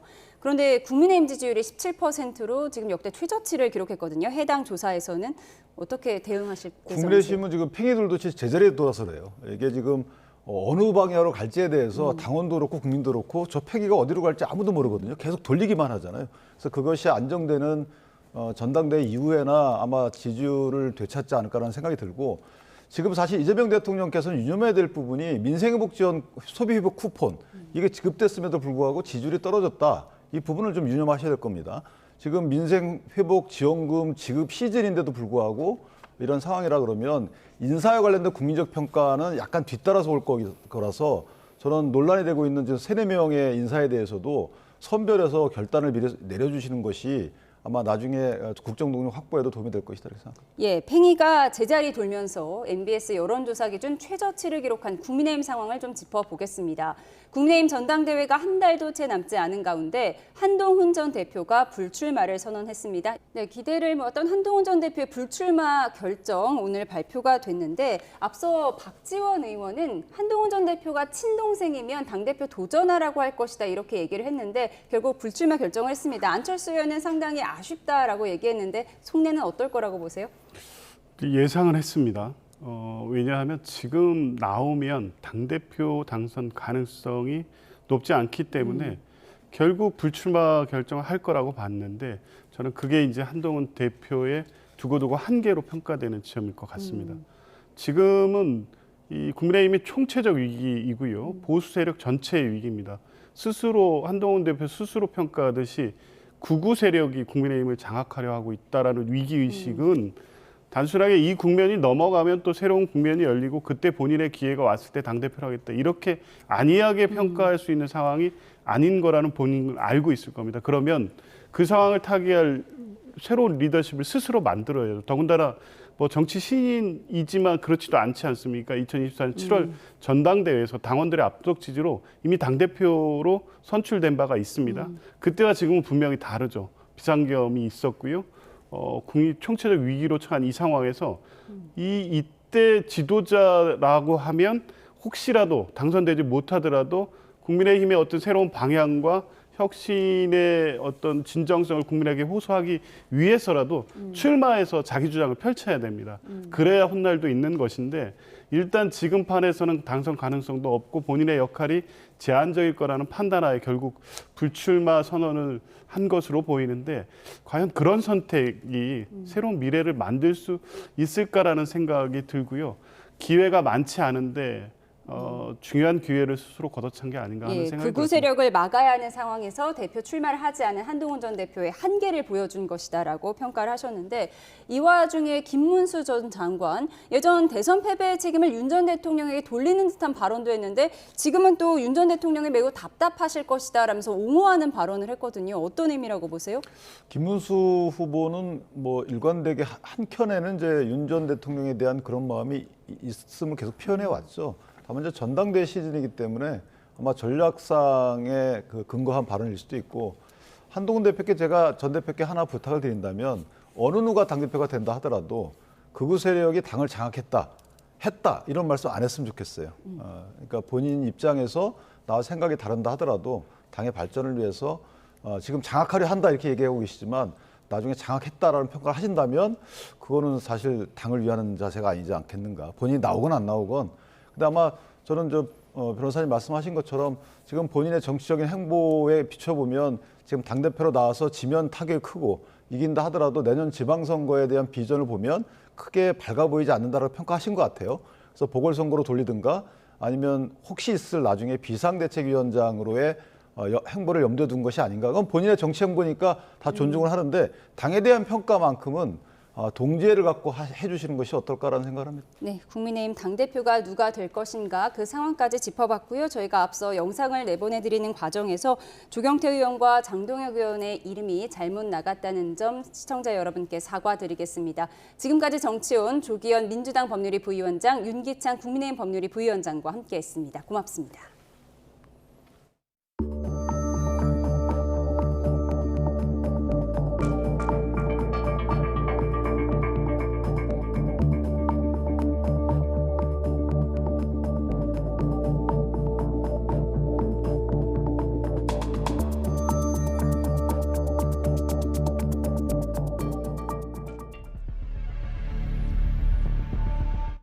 이 대통령이 주재한 수석보좌관 회의와 관련해 대통령실이 브리핑을 진행하고 있습니다. 보고 오시죠.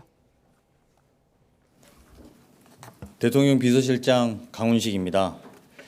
이재명 대통령이 주재하는 수석보좌관 회의가 오늘 오후 열렸습니다. 오늘 회의에서 대통령은 공무원들이 창의적이고 적극적으로 일할 수 있도록 조직 문화와 제도를 정비할 것을 지시하셨습니다. 대통령은 우리 경제의 회복과 성장을 위해선 공직사회의 역할이 중요하다고 강조하셨습니다.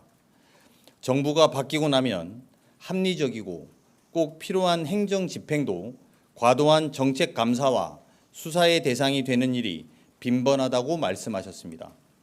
그로 인해 공직사회가 복지부동하거나 소극적 태도를 견지하곤 했는데 이제 이런 악순환을 단절해야 한다고 강조하셨습니다. 이를 위해 대통령실은 5가지 주요 과제를 추진하겠습니다. 첫째, 과도한 정책 감사의 폐단을 차단하고 적극 행정을 활성화하겠습니다. 그동안 정부가 교체되고 나면 이전 정부 정책에 대한 과도한 감사와 수사로 공직사회가 위축되고 경직되었습니다. 과거의 악순환을 단절하겠습니다. 공무원이 국민을 위해 소신껏 일할 수 있도록 제도를 손질하고 공직 문화를 바꿔나가겠습니다. 둘째, 직권남용 수사를 신중하게 하고 직권남용죄가 남용되지 않도록 법 개정도 검토하겠습니다. 셋째, 민원, 재난, 안전 업무를 비롯해 군 초급 간부 등 현장에서 고생하는 공무원에 대한 처우를 개선하겠습니다.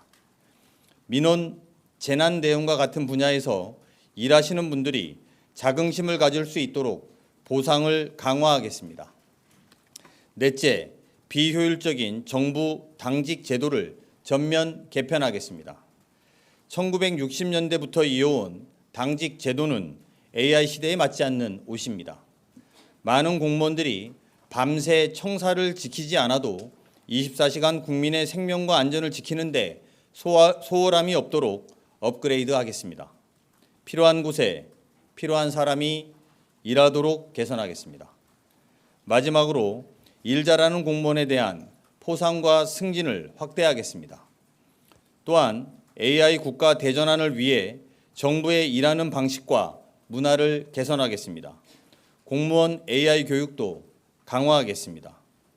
다음으로 이를 위한 추진 과제 일정에 대해서 말씀드리도록 하겠습니다. 정책감사 폐지, 직권남용죄 신중수사, 당직제도 전면 개편, 포상 확대는 앞으로 100일 이내에 개선하겠습니다. 예산이 수반되는 처우 개선, AI 교육 강화, 승진 확대 등은 관계부처와 협의하여 내년 예산에 반영하겠습니다. 직권남용죄 관련 법률 개정은 국회 및 법무부, 법제처와 협의하여 추진하겠습니다. 이와 함께 공무원의 부패 행위, 인권 침해 행위와 같은 명확한 비위 행위에 대해서는 엄정하게 조치하겠습니다. 소관부처는 감사원, 기재부, 과기정통부, 법무부, 국방부, 행안부, 국무조정실, 인사처입니다. 대통령실은 민정수석을 팀장으로 하고 재정기획보좌관실, 균형인사제도 비서관, 인사비서관, 자치발전비서관, 공직기강 비서관, 사법제도 비서관 등이 참여하는 TF를 운영할 계획입니다. 이번 조치로 공무원들이 미래를 향해 정책 결정하고 창의적이고 도전적으로 일할 수 있기를 기대합니다. 앞으로 대통령실은 국민의 삶에 밀접한 정책 아젠다를 지속적으로 발굴하여 발표하고 세심하게 추진하겠습니다. 이상입니다. 이어서 이와 관련된 세부 질의에 대한 질의 응답은 민정수석께서 해주시겠습니다.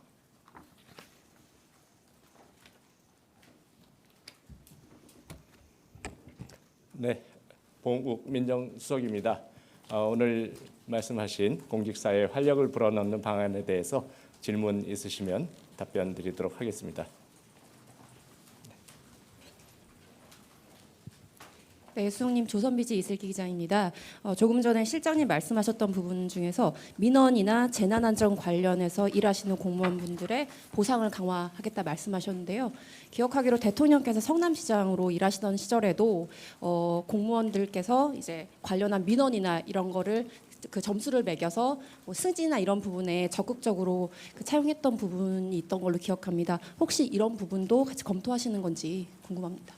네, 민원부서나 재난안전부서는 매우 힘든데 또 한편으로는 상대적으로는 충분한 보상이 되지 않았다고 판단되고 있습니다. 그래서 이렇게 어려운 부서에서 특히 대국민을 위해서 직접적으로 고생하는 분들을 위해서 보상하는 방안을 마련하고 말씀하신 부분까지도 추가로 검토해서 마련될 예정입니다. 네.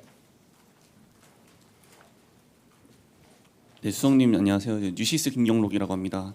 그 앞서 대통령께서 이제 그 국민들이 죽어가는 현장에서 음주가무 즐긴 공직자들에 대한 엄단하라고 지시하셨는데요.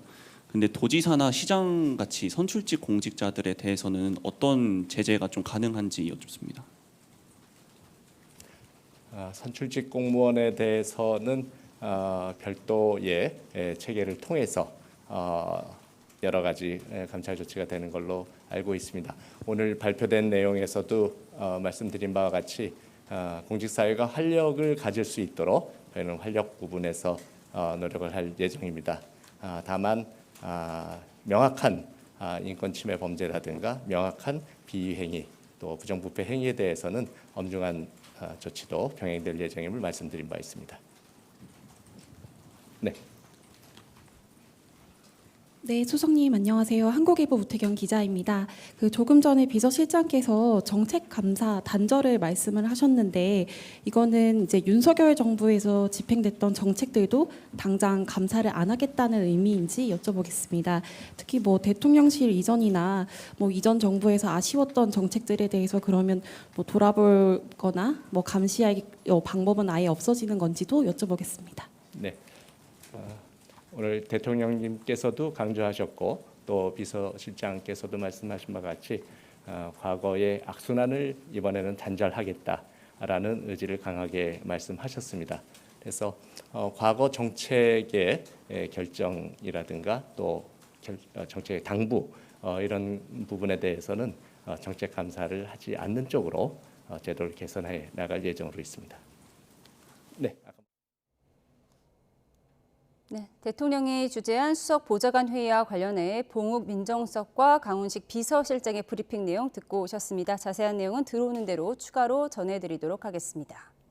다음 소식 이어갑니다. 지난 17일부터 내린 기록적인 폭우로 호남 곳곳이 피해를 봤는데요. 전남 담양은 특별 재난 지역으로 우선 선포될 만큼 피해가 큽니다. 현장에 나가 있는 취재기자 연결합니다. 나현호 기자.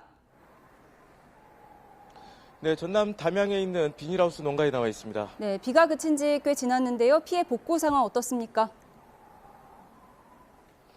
네, 비가 그친 지 벌써 닷새가 지났지만 이곳에서는 수해 복구 작업이 계속해서 이루어지고 있습니다. 지금 제 옆을 보면요, 이렇게 비닐이며 여러 폐기물들이 쌓여 있는 것을 확인할 수가 있습니다. 심지어 어른 키보다도 더 높게 쌓여 있는 모습도 볼 수 있는데요. 이번 비 피해를 본 비닐하우스 몇 개 동에서 나온 것들인데 이렇게 많습니다. 이곳은 지난 17일에 극한 호우로 비닐하우스가 잠겨 멜론과 토마토 농사를 망치게 됐는데요. 출하를 불과 며칠 앞두고 큰 피해를 봤습니다. 농민 목소리 직접 들어보겠습니다. 참담하죠. 저희들 고생 심어놓고 이 출하해가 여름짝에서 좀 어느 정도 애들도 좀 주고 저희도 생활하고 하는 건데 뭐 전혀 건지들 못하니까. 피해를 본 비닐하우스는 무척 넓은데 치울 일손이 많이 부족합니다. 어제는 군부대에서 지원을 나왔고 오늘은 농협에서 봉사단이 복구 작업을 돕고 있습니다. 비 피해로 인한 폐기물이 얼마나 많이 나오는지 농가마다 트럭 몇 대로도 부족합니다. 한 해의 농사를 망쳐버린 농민들은 망연자실한 모습입니다. 이번 비로 전남 지역에만 7,700헥타르에 달하는 농경지가 피해를 봤습니다. 축구장 10,000개도 넘는 면적인데요. 침수 피해가 대부분을 차지했고 농경지가 유실되고 매몰되는 피해도 났습니다. 극한 호우 당시 농경지 배수로나 제방에서 물이 역류하거나 넘치면서 피해가 집중됐는데요. 이 때문에 영산강 지류가 있는 시군에서 피해가 많이 접수되고 있습니다. 지금 광주 전남에는 폭염경보가 내려져 있는데요. 낮 12시 이후로는 날이 너무 무더워서 이 복구 작업도 사실상 진행하기 어려운 여건입니다. 지금까지 전남 담양 비닐하우스 농가에서 YTN 나연호입니다. 네, 이렇게 폭염이 계속되고 있는 가운데 어제 하루 온열 질환으로 응급실을 찾은 환자가 100명이 넘은 걸로 나타났습니다. 질병관리청 자료를 보면 어제 응급실을 찾은 온열 질환자는 107명으로 1명이 사망한 것으로 추정됐습니다.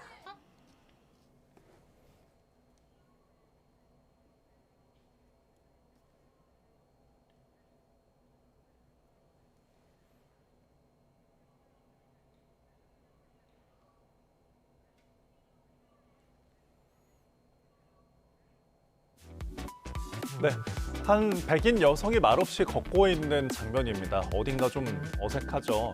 오른손을 보니까 양산을 들고 있습니다. 전 세계적으로 폭염이 기승을 부리면서 양산을 쓰는 것을 어색해하던 미국과 유럽 등 서구권에서도 이렇게 양산이 유행하고 있습니다. 자, 또 다른 이 여성은 2주 가까이 양산을 쓰고 외출하는 중이라고 하는데요. 뜨거운 햇볕을 막기 위해 양산을 쓰는 것도 모자라서 선글라스까지 걸치는 중무장을 했습니다.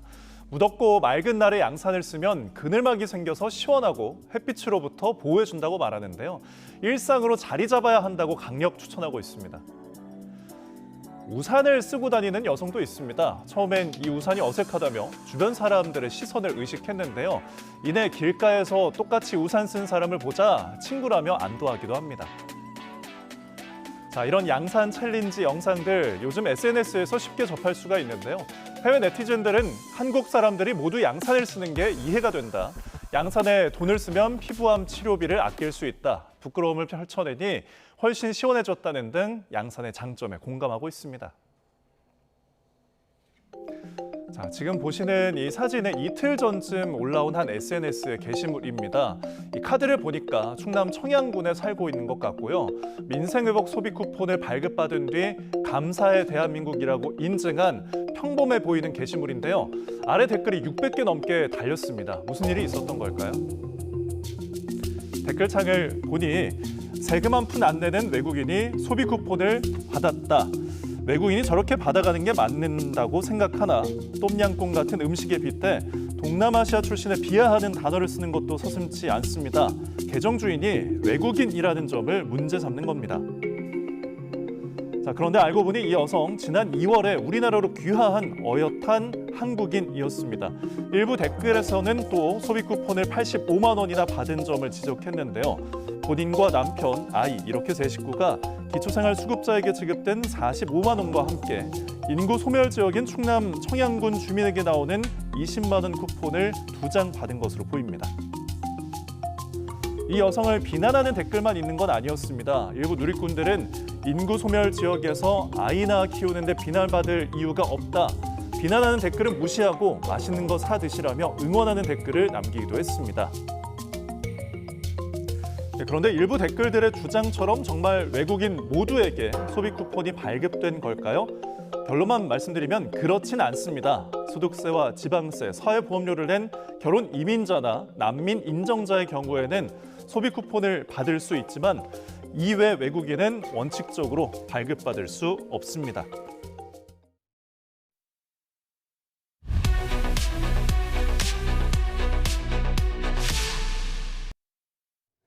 상호 관세 합의 시한을 다음 달 1일로 못 박은 미국이 어제 일본과의 관세 협상을 끝낸 데 이어 유럽연합과의 협상도 마무리하는 분위기입니다. 네, 그런데 내일 우리나라와의 협상을 앞두고서는 돌연 협상 일정을 연기했습니다. 예정돼 있던 협상이 왜 미뤄졌는지, 문제는 없는 건지 허준영 서강대 경제학과 교수와 함께 자세히 나눠보겠습니다. 어서 오십시오. 어서 오세요. 자, 먼저 오늘 아침 상황 화면부터 좀 보고서 저희가 이야기를 이어가도록 하겠습니다. 영상 한번 보시죠. 네, 오늘 아침에 인천국제공항의 모습인데요. 취재진이 구윤철 기획재정부 장관의 미국 출국 일정을 잡기 위해 좀 대기를 하고 있습니다. 그런데 이 상황에서 갑자기 내일 있을 한미 2+2 관세 협상 일정이 미국 측의 요청으로 미뤄졌다는 소식이 전해졌고요. 이 구 장관의 미국 방문 일정도 취소가 된 상황입니다. 네. 교수님, 이렇게 상대국 장관이 출국하기 직전에 회담을 취소하는 경우가 있습니까? 사실 이 자체는 굉장히 자주 있는 일은 아닙니다. 어떻게 보면 상대방에 대해서 굉장한 결례일 수도 있는데요. 그만큼 저희가 생각하기에 미국 쪽에서 지금 급박하게 돌아가는 일들이 있구나 정도 생각할 수 있을 것 같습니다. 예. 근데 글쎄요. 뭐 저희가 약속을 잡고서 취소를 하는 일반적인 경우에서 취소를 한 쪽이 다시 약속을 잡을 수 있잖아요. 그렇다면 미국 측에서 또다시 일정을 잡을 수 있는 가능성이 있을까요? 그 미국이랑 지금 한국이랑 얘기한 것이 공개됐는데 어쨌든 미국 정부에서 요구한 것이 미안하다 그러면서 앞으로 빠른 시일 내에 협상 일정을 다시 잡자라고 했는데요. 제가 방금 전에 미국에서 뭔가 굉장히 급박한 일이 돌아가고 있겠죠라고 하는 게 무엇이냐 하면요. 저희는 사실 미국이랑 관세 협상을 하고 있습니다만 미국이 지금 관세 협상을 타결해야 될 나라들은 한두 개가 아닙니다. 특히 미국 입장에서는 굉장히 중요한 경제 권역인 유로존과의 관계, EU와의 관세 협상이 지금 거의 막바지 단계에 있고요. 그러면 마지막 최종 점검을 아마 하고 이걸 트럼프 대통령한테 보고하고 최종 결심을 받고 이런 과정이 필요할 것 같고요. 또 하나는 다음 주에 스톡홀름에서 중국과 3차 무역 협상에 들어갑니다. 그래서 저희 중국에 대해서 미국이 관세율을 낮추고 중국도 미국에 대한 관세율을 낮춘 게 5월 11일 날 있었던 일인데 그 관세율을 영원히 낮추는 게 아니고 90일간 낮추기로 약속을 했던 겁니다. 그럼 그것의 종료 시점이 8월 초로 돌아오는데요. 이것에 대해서 이 관세를 낮춘 것을 좀 더 미뤄서 앞으로 더 적용할지에 대한 논의들이 있을 것이 다음 주 스톡홀름 회담입니다. 이건 심지어 국무원 중국 같은 경우는 이제 부총리가 지금 오기로 했고요. 스캇 베센트 장관도 여기 가기로 했는데요. 그럼 이제 미국 입장에서 보기엔 한국도 굉장히 중요한 트레이드 파트너지만 그럼에도 불구하고 경제의 덩어리 사이즈나 여러 가지로 봤을 때 EU와 중국에 대한 협상이 네. 먼저 지금 가야 되는 것이 아닌가라고 미국은 보고 있는 것 같습니다. 예, 뭔가 급박한 상황이 돌아갈 것이다 이렇게 추정하셨지만 어쨌든 우리나라 입장에서 유쾌한 상황은 아니고요. 네, 맞습니다. 또 이 협상 취소 의사를 이메일로 알려왔다고 하거든요. 이것도 뭐 트럼프식 협상 방식인가요? 어떻게 보면 이거 굉장히 결례가 되는 걸 수도 있는데 네. 저희 최근에 미국의 관세 협상의 결과들을 원래대로라면 매체를 통해서 받아보거나 이렇게 하는데요. 최근에 예. 어디를 통해서 제일 먼저 받아보냐면 트루스 소셜이라고 하는 트럼프의 개인 홈페이지를 통해서 네. 가장 먼저 받아봅니다. 어떻게 보면 이전과는 굉장히 다른 식의 커뮤니케이션을 미국 정부가 하고 있는 것 굉장히 생경한 일 같습니다. 네. 자, 지금 이게 취소가 되니까 뭐 방문 일정도 뭐 비행기도 취소를 하고 위성락 안보실장 미국으로 급파됐다가 오늘 오후 6시쯤에 좀 인천공항으로 또 들어온다고 합니다. 대통령에게 이제 협상 상황을 보고하고 또 어떤 최종 뭐랄까요? 뭐 결정을 좀 내려질 수가 있을까요? 그 협상이라는 게 상대방이 뭘 원하는지를 알고 우리가 무엇을 줄 수 있을지를 알아내는 것, 그것들을 제시하는 것이 협상의 과정이잖아요. 예. 어떻게 보면 위성락 안보실장께서도 이번에 미국에 가서 그 지금 신문 기사로는 마르코 루비오 국무장관 못 만났다고 나오고 있는데 네. 사실은 만났다고 지금 알려져 있습니다. 그렇게 봤을 때는 미국이 원하는 것 중에 어떤 것들도 알아오고 그리고 그것들을 대통령께 보고를 하고 저희가 아까 트럼프 대통령 얘기했지만 또 대통령이 그것에 대해서 최종 결심을 하고 이런 것들의 과정 지금 계속해서 저는 왔다 갔다 하는 핑퐁 게임은 계속 진행되고 있고요. 예. 그리고 우리나라 그 여항구 통상교섭 본부장과 미국의 무역 대표부 USTR 이 협의 계속 진행되고 있고 우리나라 산업부 장관과 미국의 상무부 그리고 에너지부 간의 면담도 계획대로 진행되고 있습니다. 그런 측면에서는 오히려 너무 이번에 그 스캇 베센트 장관이 갑자기 계획을 변경한 것에 대해서 많은 의미를 두지 않는 것도 어떻게 보면 좋을 것 같다는 생각이 듭니다. 너무 많은 알겠습니다. 의미를 두지 않아도 될 것 같다고 말씀을 해주셨는데요. 저희가 날씨 관련 속보를 먼저 전해드리고 대담 이어가도록 하겠습니다. 충북과 경북, 인천 곳곳에 폭염 경보가 확대됐다는 소식입니다. 전국 대부분에 폭염 경보가 내려지게 됐습니다. 예, 충북, 경북, 인천 그리고 강원, 산간, 제주 등을 제외한 전국 대부분의 폭염 경보고요. 서해 5도와 제주, 인천, 옹진에는 폭염주의보가 추가로 내려졌다는 폭염 관련 속보가 들어왔습니다. 네, 저희가 자세한 이제 이 더위와 관련된 폭염 속보는 더 들어오는 대로 전해드리도록 하겠습니다. 예, 앞서 교수님께서 스캇 베센트 재무부 장관 이야기해 주셨는데 2+2 협상 상대였고요. 근데 지금 이 인사가 굉장히 강경파로 알려져 있잖아요. 이 사람이 사실은 원래 재무부 장관 임명될 때는 관세라는 것을 협상 카드로 써야 되지 무조건 관세로 높이는 게 좋지 않다라고 주장했던 사람입니다. 왜냐하면 예. 관세로 이렇게 올리다 보면 트럼프 1기를 이미 적응한 다른 국가들이 그것에 적응을 해서 미국에 반격을 할 수 있는 카드들을 갖고 올 거다라는 거죠. 그래서 예. 어떻게 보면 처음에는 온건파로 분류됐던 사람이고요. 실제로 이 사람이 임명됐을 때 시장도 막 뉴욕 3대 지수도 막 뛰고 그랬었거든요. 이 사람이 온건한 성격 때문에 그런 것 같은데요. 최근 들어서는 어쨌든 간에 트럼프 행정부의 일원으로서 강경한 목소리를 내는 쪽으로 좀 선회하고 있고 예. 어떻게 하다 보면 이해할 수 밖에 없는 게 전 세계를 상대로 지금 트럼프의 관세 정책을 강압적으로 지금 이 사람이 어떻게 보면 실행하고 있는 사람이잖아요. 네. 그러니까 이 사람 자체가 강경해질 수밖에 없는 분위기는 분명히 있을 것 같습니다. 네. 어쨌든 이 협상 시한이 뭐 열흘도 안 남은 상황이고 그렇다 보니까 주변에서 타결 소식이 좀 들려오면은 뭐 부럽기도 하고 또 그 부분이 기준점이 되지 않을까 싶은데 지금 아무래도 어제 이제 일본의 소식이 전해졌잖아요. 뭐 일본과 협상 내용이 좀 우리에게 기준점 반면교사가 될까요? 저는 이제 이게 장단점이 분명히 있을 것 같습니다. 먼저 장점을 생각해 보면 저희가 아무런 정보 없이 시험을 치를 때 막막함 그런 거 아시죠? 예. 근데 지금 일본과의 결과가 나와 있으니까 그게 일종의 준거점이 됐다. 우리에게 일종의 기출 문제가 한 세트 주어졌다라고 생각을 해보면 이것은 장점일 것 같고요. 단점은 지금 이정섭 앵커께서 말씀해 주신 것처럼 우리가 사실 일본은 가위바위보도 지면 안 되는 나라이잖아요. 어떻게 보면. 그런 측면에서는 일본보다 분명히 굉장히 비슷하거나 일본보다 좀 더 좋은 협상 결과를 얻어내야 된다라는 아무래도 정부의 부담도 있을 것 같습니다. 예. 그런 측면에서는 이게 양날의 검으로 작용할 것 같습니다. 예, 그러니까 지금 상호 관세가 일본의 경우 25%에서 15%로 낮춰진 거고 우리는 일본에 지면 안 되니까 이거보다 더 좋거나 비슷한 결과를 가져와야 된다 이렇게 말씀하셨는데 사실 일본의 경제 규모가 우리나라보다 훨씬 크잖아요. 근데 지금 미국이 요구하는 건 비슷한 것 같아요. 예, 맞습니다. 그러니까 투자 규모로 보면 어제 일본이 발표한 투자 규모가 5,500억 2,500억 달러 정도 되는데요. 우리나라 돈 네. 한 757조 원 정도 됩니다. 근데 일본의 GDP를 작년 GDP를 보면 한 4조 2천억 달러 정도 되고요. 우리는 1조 7천억 달러 정도 돼서 경제 규모 차이는 뭐 인구가 아무래도 다르니까요. 2.5배 정도 차이 납니다. 근데 지금 미국에서 공식적으로 우리나라에 대해서 얼마를 투자해라고 얘기한 건 없는데 얼마 전에 한 매체에서 미국이 우리나라한테 원하는 투자 규모가 4천억 달러다라고 이게 발표를 하고 또 그것에 대해서 정부에서는 협상 중간에 그렇게 협상 결과 자꾸 누출하지 마라 이렇게 얘기했던 일이 있었는데요. 그러면 일본이 5,500억 달러, 우리가 4천억 달러라고 하면 GDP로 보정해 보면 사실은 우리가 굉장히 불리한 협상 조건이고요. 또 하나 저희가 짚고 넘어가야 될 것이 바로 이전 미국 행정부인 바이든 행정부에서 어떻게 보면 우리나라가 굉장히 많은 미국 직접 투자를 한 나라입니다. 심지어 2023년에는 미국을 제외하고 미국에 가장 많은 직접 투자를 한 나라가 우리나라거든요. 그 얘기는 이미 우리나라 기업들이 미국으로 굉장히 많이 투자선을 돌려놨다라는 건데 그럼 추가적인 여지가 얼마나 있을 것이냐라는 부분에 있어서도 사실 우리가 어려운 부분이 있는 것이 사실입니다. 네, 투자 여유에 대한 고민도 굉장히 클 것 같습니다. 그리고 이제 무엇을 딜을 것인가에 대한 그 대상인데 농산물 같은 경우에는 이제 우리가 쌀 같은 경우에 특히 민감한 품목이잖아요. 이게 가능할까요, 개방이? 그러니까 쌀 개방 같은 경우는 아무래도 국민 정서상 그리고 농민 보호라는 입장 그리고 경제 안보, 어떤 식량 안보라는 입장에서 사실은 굉장히 열기 힘든 부분일 수도 있을 것 같습니다. 그런데 최근 들어서 어쨌든 간에 처음에는 쌀은 무조건 협상 테이블에 올릴 수 없어라고 얘기하다가 정부가 약간 쌀조차도 협상 테이블에 올릴 수 있다라고 좀 얘기하는 방향으로 약간 선회는 하는 것 같고요. 이것의 또 하나의 어떻게 보면 참고사항이 일본이 미국에 대해서 개방하겠다고 한 것이 중에 하나가 결국은 쌀 수입을 늘리겠다라는 거거든요.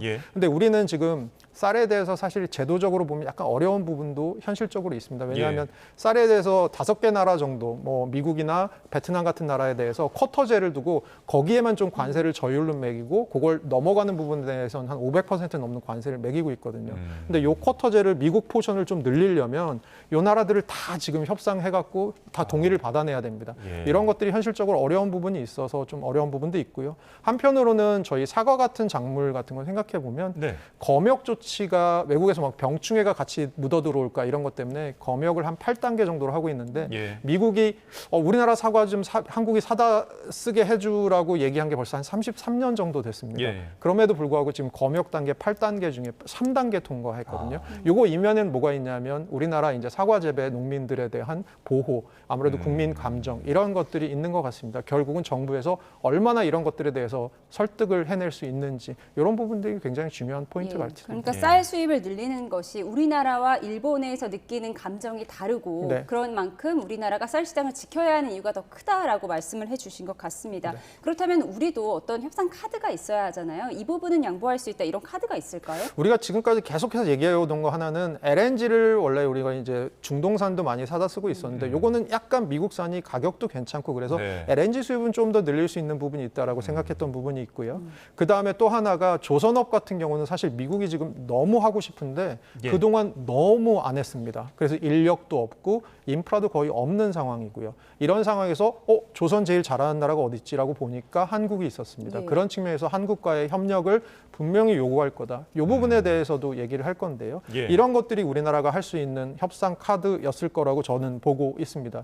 그런 측면에서는 사실 일본의 어떻게 보면 이제 참고 사항이 계속 들어오는데요. 일본이 지금 미국에 대해서 받은 게 뭐냐면 쌀을 좀 수입을 늘리겠다. 특정하지 않았지만 어떠한 농산물 수입을 좀 늘리겠다.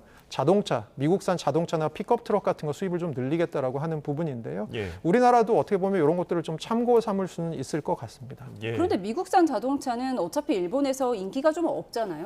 그 우스갯소리 그런 얘기가 있죠. 미국산 픽업 트럭이 다니기에 도쿄의 거리 너무 좁다라는 얘기들이 있을 정도로 주차장도 좁고 이럴 정도로 사실은 그런데 이게 시장을 상징적으로 여는 것과 상징적으로 열었을 때 들어와서 안 팔리는 것에 대해서는 이제 그거에까지 협상에 들어갈 수는 없는 거잖아요. 그러니까 상징적으로 여는 부분에 대해서 미국이 굉장히 중요하게 생각하고 있고 또 트럼프라는 사람의 특성을 생각해야 됩니다. 이 사람은 내가 손을 대서 이걸 이만큼 해결했어라는 것을 보여주는 것이 굉장히 중요한데요. 아까 얘기로 잠깐 들어가 보면 일본이 5,500달러 투자하겠다고 했잖아요. 근데 사실 트럼프가 앞으로 3년 남았습니다. 그리고 일본은 이거는 법적인 구속력이 없는 거기 때문에 시차를 두고 하다가 어느 순간 돼서 이렇게 흐지부지 될 수도 있는 가능성도 있는 부분이 분명히 있거든요. 그런 측면에서는 사실 트럼프가 원하는 건 내가 해서 $5,500를 얻어냈어라고 하는 거지 이것이 향후에 어떻게 풀려나갈지에 대해서는 지켜볼 부분도 분명히 있을 것 같습니다. 네.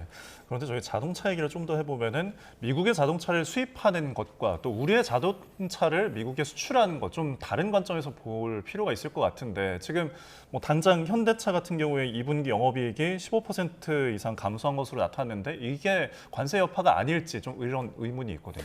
이게 전체 수출로 보면 저희 상반기에 자동차 수출이 나쁘진 않았거든요. 생각보다 트럼프 관세 정책이 들어왔음에도 불구하고 자동차에 대해서 25% 품목 관세를 했음에도 불구하고 수출이 나쁘지 않았는데 잘 보면 미국으로의 수출이 좀 줄고요.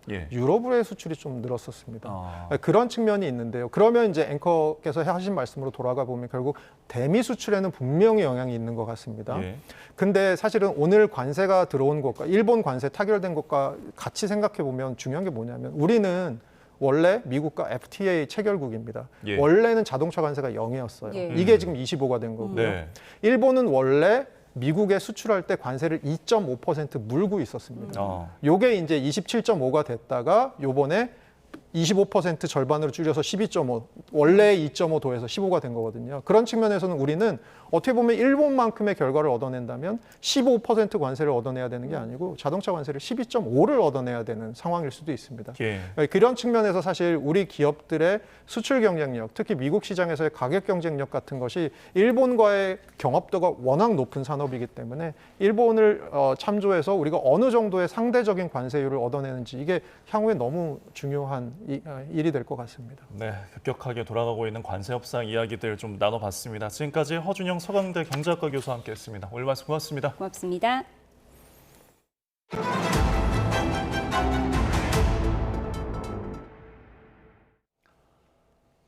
네, 민생회복 지원금이 입금된 선불 카드를 판다는 글이 중고거래 플랫폼에 올라오는 등 불법 거래 정황이 나타나자 경찰이 특별 단속에 나섰습니다. 소비 쿠폰을 사용한 것처럼 꾸며 현금으로 받는 이른바 카드깡도 주요 단속 대상입니다. 오승훈 기자가 보도합니다. 중고거래 사이트에 민생회복 쿠폰을 검색하니 선불 카드를 판매한다는 글이 여러 개 나타납니다. 민생회복 지원금 15만 원이 들어있지만 사용할 여건이 안 된다며 13만 원에 팔겠다고 적혀 있습니다. 이 같은 불법 유통 정황이 나타나자 경찰청은 소비 쿠폰 사용 시한인 11월 30일까지 특별 단속에 돌입하기로 했습니다. 우선 가게 점주가 실제로 물품을 팔지 않고 민생회복 지원금 선불 카드로 결제만 한 뒤 일부 현금을 손님에게 돌려주는 이른바 카드깡을 단속합니다. 중고거래 사이트 등에서 돈을 받고 민생회복 쿠폰을 파는 건 물론 팔기로 한 뒤 돈만 챙기는 사기 행태도 단속할 계획입니다.